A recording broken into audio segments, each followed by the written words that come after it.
ரூபா கையேந்தி நிற்காமல் தனக்கு தானே நம்மளே சம்பாரித்து வாழணும் அப்படின்ற ஒரு குறிக்கோளோட இப்போ வெளியே வந்து ஓட்டிகிட்டு இருக்கேன். இளைஞர்களாக இப்போ வந்து வேகமாக போகிறீங்க, நானும் அந்த மாதிரி வேகமாக தான் போயிட்டு இருந்தேன். அப்போ சொல்ல எனக்கு தெரியல, ஒரு செகண்டில் என் லைஃபே மாறி இப்போது உட்காந்துருக்கு. அப்போ தான் தெரியுது அதனுடைய வலி வேதனைகள்.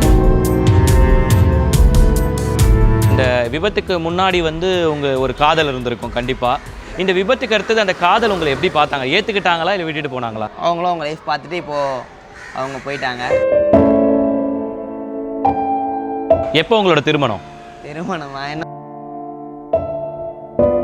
ஒரு செகண்டில் லைஃபே மாறிடும். ஆக்சுவலாக அப்போது வந்து நல்லா நடந்துட்டு போயிட்டு இருந்தவன் இன்றைக்கி எதுனாலும் ஒரு மற்றவங்க ஹெல்ப்பு கேட்கணும். டெலிவரிக்கு போனாலுமே இதுமாரி நீங்களாம் ஏன் எடுத்துக்கிட்டு வரீங்க, உங்களால் மேலே வர முடியாதுன்னு தெரியும் இல்லை, தெரிஞ்சும் ஏன் வரீங்க அப்படின்னு ஒரு சில பேர் கேட்பாங்க.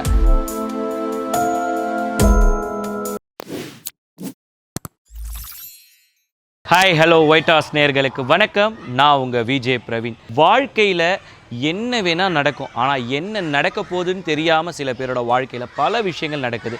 அப்படி ஒரு இளைஞருடைய வாழ்க்கையில் நடந்த எதிர்பாராத சம்பவம் அந்த இளைஞருடைய வாழ்க்கையே மாற்றி போட்டிருக்கு.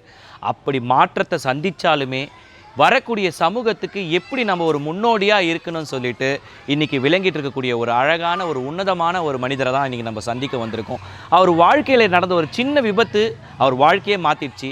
ஆனால் அந்த விபத்தில் அவர் முடங்கி போய் உக்காஞ்சி ஒரு ஹேண்டிகேப்டு வீல் சேரில் போனாலும் அந்த முடக்கம்ன்றது வார்த்தையில் தான் இருக்குது, மனுஷனுடைய செயலில் இல்லைன்றதை இன்றைக்கி சாதிச்சு காட்டியிருக்காது. சாதிச்சு காட்டின அந்த இளைஞர் முரளியை தான் இன்றைக்கி நம்ம சந்திக்க வந்திருக்கோம். வாங்க. வணக்கம் முரளி, எப்படி இருக்கீங்க? நல்லா இருக்கேன் சார். நல்லா இருக்கீங்களா? சொல்லுங்கள் உங்களை பற்றி. என் பேர் முரளி, நான் திருவண்ணாமலை, என் நேட்டிவ் வந்து திருவண்ணாமலை.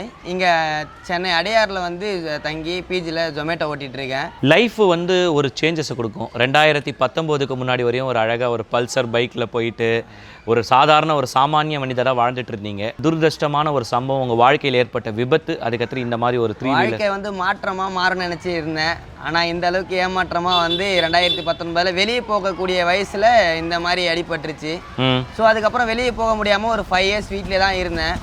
அதுக்கப்புறம் இங்கே ஒரு அக்கா மூலியமாக இதுமாதிரி சென்னையில் ஜொமேட்டோ ஓட்டுறதுக்கு இதுமாரி பைக் நியூ மோஷன் தராங்க அப்படின்ற ஒரு சொல்லி youth for job and Zomato நிறுவனத்துக்கு ரொம்ப நன்றி. யூத் ஃபார் ஜாப் மூலியமாக தான் இந்த வண்டி வாங்கி இப்போ ஜொமேட்டோ ஓட்டிகிட்ருக்கேன். ஏதோ என்னால் முடிஞ்ச வீட்டில் இருக்குது ரொம்ப ஒரு மாதிரி ட்ரெஸ்ஸாக இருக்குது. இப்போ வெளியே வந்தோம்னா 4 பேரை பார்க்குறது பேசுகிறது.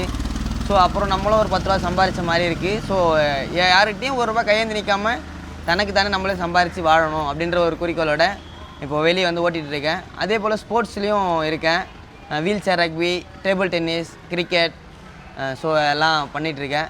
இன்னும் நிறைய அச்சீவ் பண்ணணும், வாழ்க்கையில் இன்னும் மென்மேலும் மேலே போகணும், இதுதான் என்னோடய லட்சியம். அப்போவும் சரி இப்போவும் சரி எங்கள் வீட்டில் யாருன்னு விட்டு கொடுக்குறதில்ல. எப்போவும் போல் இப்போவும் எப்பவும் ஒரே மாதிரி தான் இருக்காங்க.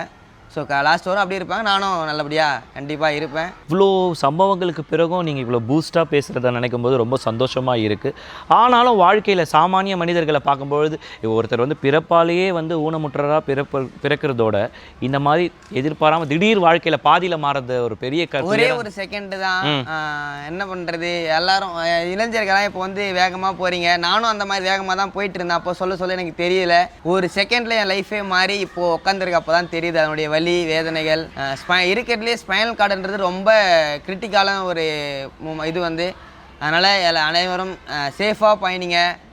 இது யாரும் இந்த மாதிரி எனக்கு வந்த இந்த ஒரு ஸ்பைனல் கார்டுன்றது மற்ற எதிரி கூட வரக்கூடாதுன்னு கண்டிப்பாக கடவுளை வேண்டிக்கிறேன். நான் இந்த மாதிரி ஒரு சம்பவம் நடந்துருச்சு, நீங்கள் வந்து ஹாஸ்பிட்டல் சேர்த்துருக்காங்க. ஹாஸ்பிட்டலில் வந்து டாக்டர் உங்ககிட்ட சொல்கிறாங்க இனி உங்களால் நடக்க முடியாது. அந்த தருணம் உங்கள் வாழ்க்கையில் எப்படி? எனக்கு எப்படி இருந்துச்சாலே எங்கள் அப்பாலாம் ரொம்ப அழுதுட்டாங்க. எங்கள் அப்பா இந்த மாதிரி உன் பையன் அவ்வளோதான் நடக்க முடியாதுன்னு சொல்லலாம். எங்கள் அப்பா அப்படியே எப்படி சொல்கிறது, அப்படியே அவ்வளோ அழுதாங்க அடிச்சுக்கிட்டு. அந்த மாதிரிலாம் பார்க்க சொல்ல ரொம்ப கஷ்டமாக இருந்துச்சு. ஆனால் இப்போ வந்து நான் வெளியே வந்து நான் சம்பாரித்து எங்கள் அப்பாவை நல்லபடியாக பார்த்துக்கிறேன். எங்கள் வீட்டுக்கு கொடுக்குறதோ எல்லாம் நல்லபடியாக பார்த்துக்கிறேன். நான் பெட்லேருந்து வீட்டுக்கு வந்தீங்க. வீட்டுக்கு வந்தோடனே உங்களை வந்து ஒரு 6 மாதம்னா அவங்க வீட்டில் உங்கள் அம்மா அப்பா தான் உங்களை பார்த்துருந்துருப்பாங்க.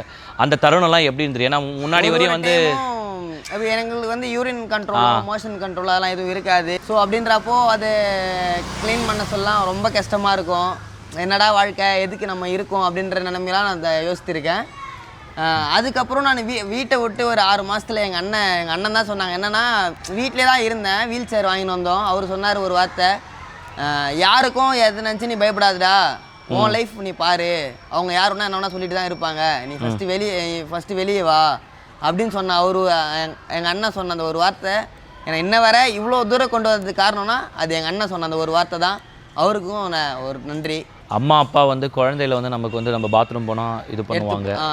இந்த மாதிரி ஒரு வளர்ந்துட்டோம், நம்ம ஒரு மெச்சூர்ட் ஆகிட்டோம், ஒரு பருவ வயது அடைஞ்சிட்டோம், அந்த மாதிரி டைமில் இந்த மாதிரி ஒரு சம்பவம் அவங்களுக்கு எவ்வளோ ஒரு வலி வேதனை கொடுக்கும். அவ்வளோ வலி வேதனை. அதை விட நம்ம அதை பார்க்க சொல்ல நமக்கும் ரொம்ப வலி வேதனை. எங்கள் ஃபேமிலியும் சரி, எங்கள் அப்பா அம்மா எல்லாருமே எனக்கு எப்படி சொல்கிறது, கடவுளுக்கு மேலே தான். அவங்க தான் எல்லாமே என்னை பார்த்துட்டு இருந்தாங்க. இவ்வளோ அளவுக்கு வந்தனாலும் எங்கள் அப்பாவுடைய சப்போர்ட் தான்.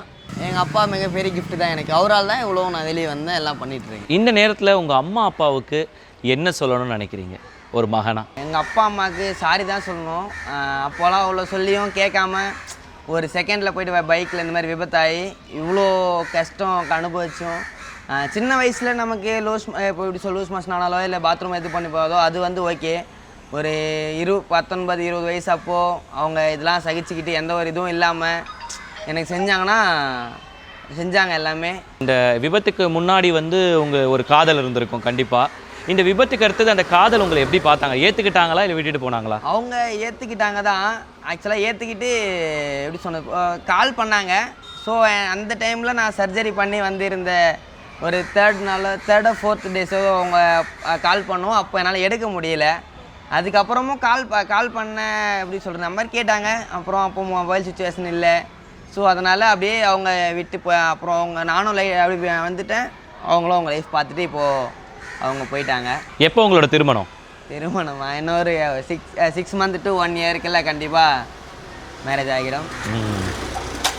இன்றைக்கி இருக்கக்கூடிய காலகட்டத்தில் இந்த ஜென்எக்ஸ் அப்படின்னு சொல்லக்கூடிய இளைஞர்கள் வந்து ரொம்ப அதிவேக பயணம், நொடியில் மரணம், எவ்வளோதான் போர்டு வச்சாலும் விழிப்புணர்வே இல்லை.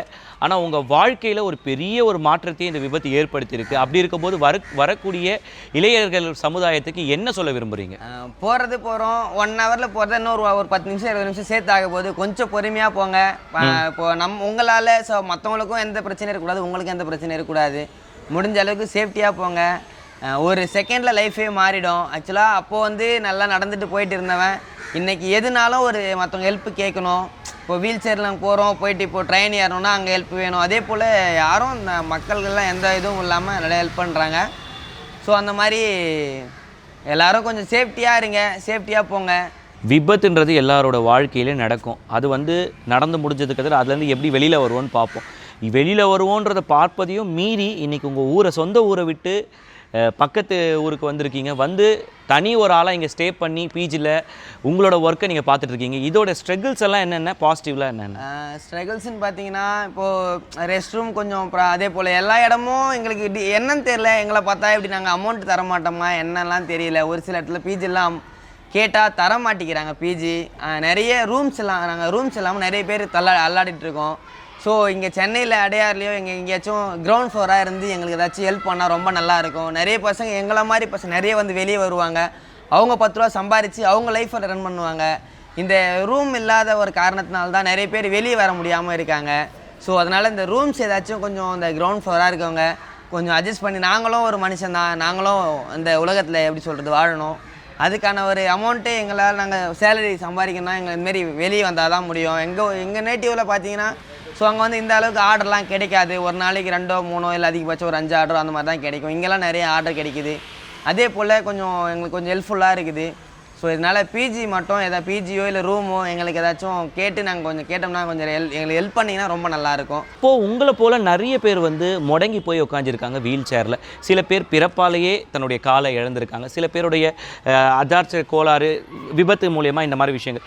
இந்த மாதிரி ஆட்களுக்கு தமிழக அரசு வாயில என்னென்ன விஷயங்கள்லாம் வேணும்னு கேட்கணும்னு நினைக்கிறீங்க? எங்களுக்கு பொறுத்தவரை எங்கே போனாலும் அதே போல் எங்களுக்கு ரூம் செட் ஆனாலும் ரெஸ்ட் ரூம் செட் ஆகாது. அப்படி ரெஸ்ட் ரூம் செட் ஆனால் ஸ்டெப்ஸ் இருக்கும். அதனால் இப்போது மாண்புமிகு தமிழக முதல்வர் அவர்களுக்கு ஒரு சின்ன ஒரு ரெக்வெஸ்ட் என்னென்னா, எங்களை வீல் சேர் அக்சசபிளோட ஒரு சின்ன ஒரு தங்கும் விடுதி ஏதாச்சும் இங்கே இந்த இதில் கொஞ்சம் அமைச்சு கொடுத்தாங்கன்னா எங்களை மாதிரி இன்னும் நிறைய பேர் வந்து வெளியே வந்து அவங்க சுயமாக சம்பாதிப்பாங்க. எங்களுக்கு ஹெல்ப் பண்ணோன்னா இந்த ஒரு நல்ல இந்த ஒரு தங்கும் விடுதி மாதிரி எங்களுக்கு அக்சசபிளோட வீல் சேர் அக்சசபிளோட இங்கே ஏதாச்சும் பண்ணி கொடுத்தா ரொம்ப நன்றியாக இருக்கும். அதே போல் நிறைய பேர் இப்போது இங்கே வந்து எப்படி தங்கி வேலை செய்ய முடியாத ஒரு சில பேர் நிறைய பேர் இருப்பாங்க. அவங்களுக்கு கடன் மானியத்தால் ஏதாச்சும் ஒரு சிறு குறு தொழில் விவசாயம் அது ஏதோ செய்கிறதுக்கு அவங்களுக்கு ஹெல்ப் பண்ணால் ரொம்ப நன்றி உள்ளதாக இருக்கும். இந்த நேரத்தில் இந்த இடத்துலேருந்து யாருக்கு நன்றி சொல்ல விரும்புகிறீங்க, யாருக்கு சாரி சொல்ல விரும்புகிறீங்க? எங்கள் அம்மா அப்பாவுக்கு சாரி, நான் பண்ண தப்புக்கு இது வர. அதே போல் அவங்களுக்கு நன்றி என்னென்னா, இப்படி இருந்தோம் என் பையன் போய் சம்பாதிக்கிறான் அப்படின்றது அவங்களுக்கு நல்ல ஒரு பெருமை. அதே போல் ஸ்போர்ட்ஸில் வீல் சேர் ரக்பி நேஷ்னல் லெவலில் போயிட்டு 3rd ப்ரைஸ் வின் பண்ணிட்டு வந்தோம், அதுவும் ஒரு பெருமை. உங்கள் ஊர் மக்கள்லாம் உங்களை எப்படி பார்த்தாங்க, உங்கள் சொந்தக்காரங்கள்லாம் உங்களை எப்படி பார்த்தாங்க? எங்கள் ரிலேட்டிவ் ஆகட்டும், எங்கள் ஊர் பொதுமக்கள் ஆகட்டும், எல்லாருமே நல்லபடியாக என்னை பார்த்துக்கிறாங்க. எந்த ஒரு பிரச்சனையும் கிடையாது. எங்கே போனாலும் நல்லா ஹெல்ப் பண்ணுவாங்க. எதுவும் இருந்தாலும் அதெல்லாம் எந்த பிரச்சனையும் இல்லை. யாருன்னா என்றைக்குன்னா மனசு கோன்ற போல் என்றைக்குன்னா பேசியிருக்காங்களா? அது 100 பேர் இருக்காங்கன்னா ஒரு அதில் 10 பேர் அப்படி இப்படி பேசுவாங்க. ஸோ அது இந்த காலை வாங்கி இந்த காய் இப்போது நாங்கள் ஜொமேட்டோ டெலிவரிக்கு போனாலுமே இந்த மாதிரி நீங்களாம் ஏன் எடுத்துகிட்டு வரீங்க, உங்களால் மேலே வர முடியாதுன்னு தெரியும் இல்லை, தெரிஞ்சும் ஏன் வரீங்க அப்படின்னு ஒரு சில பேர் கேட்பாங்க. ஒரு சில பேர் சொன்ன உடனே அடுத்த செகண்டே வந்து டிப்ஸ் கொடுத்து இந்த மாதிரி நீங்கள் தான்ப்பா எங்களுக்கு இன்ஸ்பைரிங்காக இருக்கீங்க, நல்லா பண்ணுங்க அப்படின்னு சொல்லிட்டு வாழ்த்துறவங்களும் இருக்காங்க. ஸோ நல்லதும் இருக்கும் கெட்டதும் இருக்கும். என்ன பண்ணுறது, கடந்து போயிட்டே இருக்க வேண்டியதான். கடந்து போகிறது தான் வாழ்க்கை. நன்றி சார், உங்களை சந்தித்தது ரொம்ப சந்தோஷமாக இருக்குது. இந்த ஊனம்ன்றது முடங்கி இருக்கக்கூடிய வார்த்தை தான் தவிர நாங்கள் முடங்கி இல்லைன்றது உங்களை போல் இளைஞர்களை பார்க்கும் பொழுது மீண்டும் மீண்டும் அது வந்து ஊர்ஜிதமாக நம்பக்கூடிய ஒரு விஷயமாக அமைஞ்சிருக்கு. உங்களுடைய வாழ்க்கைக்கும் உங்களுடைய இந்த லட்சியத்துக்கும் எங்களுடைய ஒயிட் ஆர்ட்ஸ் மூலிமா எங்களோட வாழ்த்துக்களை தெரிவிச்சுக்கிறோம் சார். Thank you sir.